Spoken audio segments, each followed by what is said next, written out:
Hi and welcome to this video of the Simplified opening series. In this video I would like to demonstrate one extremely simple line against the Pirc defense that was used by world champion Gukesh in his game against Arjun Erigaisi at the recently finished Norway chess tournament. I was really surprised by Gukesh's choice because it was for a very long time supposed to be completely harmless against the Pirc defense. And then I just thought, okay, let's explore this a bit and see what he may have in mind. So in this video, I will show you the results of that exploration. So e4, d6, d4, knight f6, knight c3, g6, and we are getting into the Pirc defense, and now knight f3. So this classical system against the Pirc with knight f3 was a all-time favorite of Anatoly Karpov. He successfully played it throughout his career, simply going bishop e2 and short castle. Most famously, he won the decisive game against Korchnoi in Baguio in 1978 to retain the title. However, Gukesh has actually another idea in his mind. After bishop g7, he did not play Karpov's move bishop e2, which is another very sensible line against the Pirc, but what I kind of don't like so much about it is because after castles, black has a lot of moves at his disposal. In the past, it was considered that there are only two of them. One was knight c6, the other one was bishop g4. Okay, in that fateful game, Korchnoi played c5, but that has never really caught on. But nowadays, all sorts of moves like a6, okay, b6, yeah, even a move like e6 is playable. So you have like 1, 2, 3, 4, 5. That's already 6 moves, and probably I'm forgetting knight bd7 and c6. Yeah, c6 is another move. Yeah, that's already 7. Knight bd7, probably not the best, but still, this is all you need to check and prepare if you want to play this line. So Gukesh here played the move bishop c4. And this is strange because, like I say, for a very long time it was considered that thanks to this knight e4 trick, black gets a good game. So let's see what he had in mind.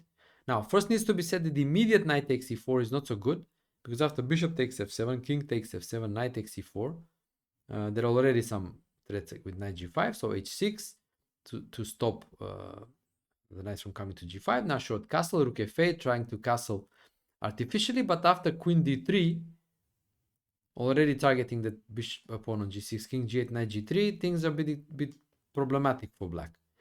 So black has the pair of bishops, but it's kind of, the king side is weakened.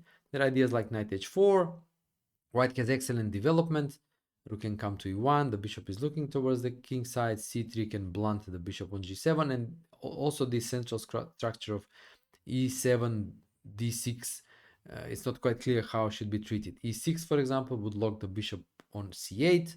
e5 can always be met by d takes e5. So black has these issues with the center.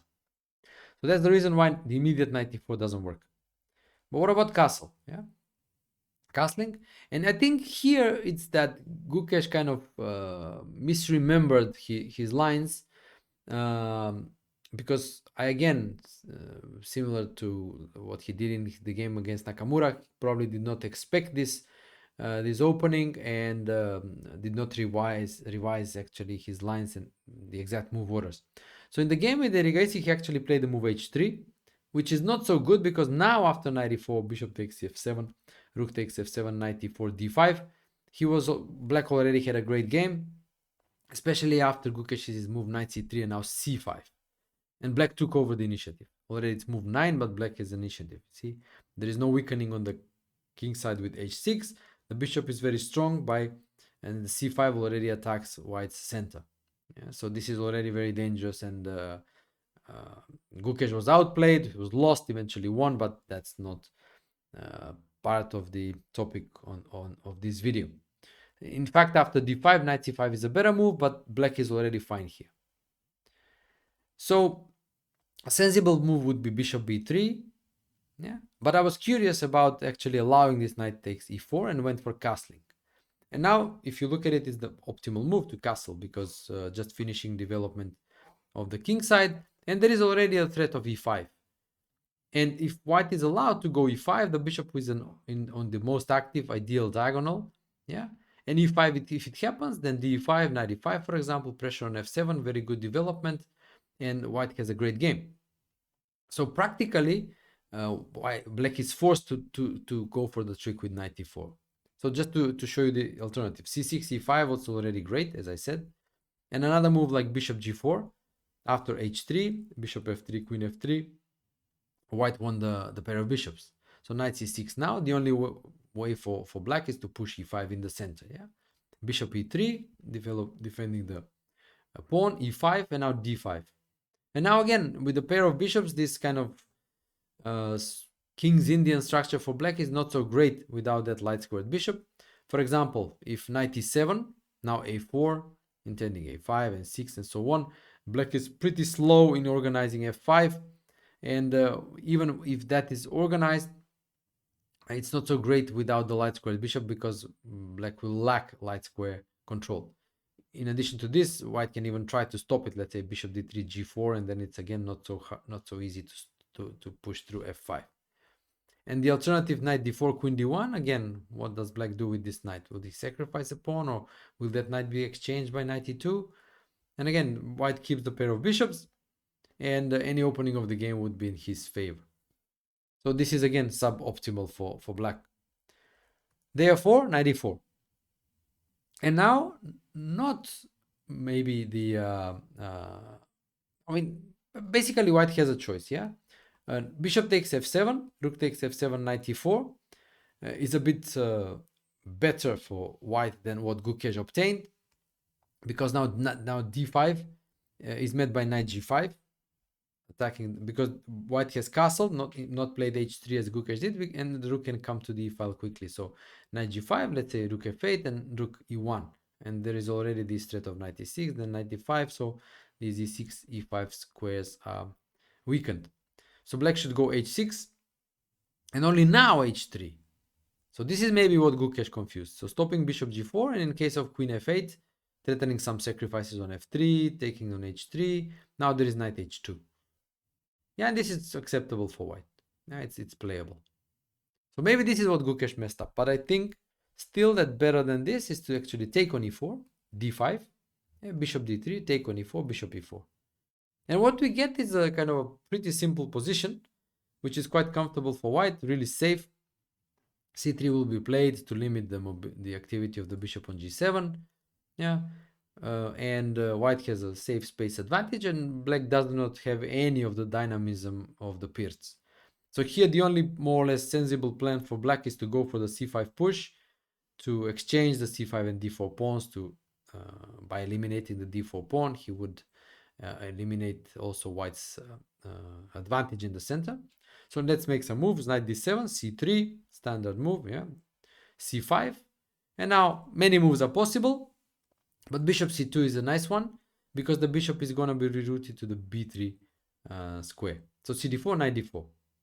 And what we are getting is something I spoke about in one of the previous videos when I was talking about creating a repertoire based on pawn majorities. And here we have exactly that. So there are 3 pawns for white on the queen side against 2, and white's general plan would be to make something out of that majority. So most likely by pushing the a pawn, because pushing the b pawn is still early because of that bishop on g7, as the c3 pawns can become weak. And also, as I mentioned, the bishop will come to b3, making it more problematic for black to start pushing his own majority. So e5, yes, can be played, but f5 probably not, because the king should go first to h8 and it would weaken the a2 g8 diagonal.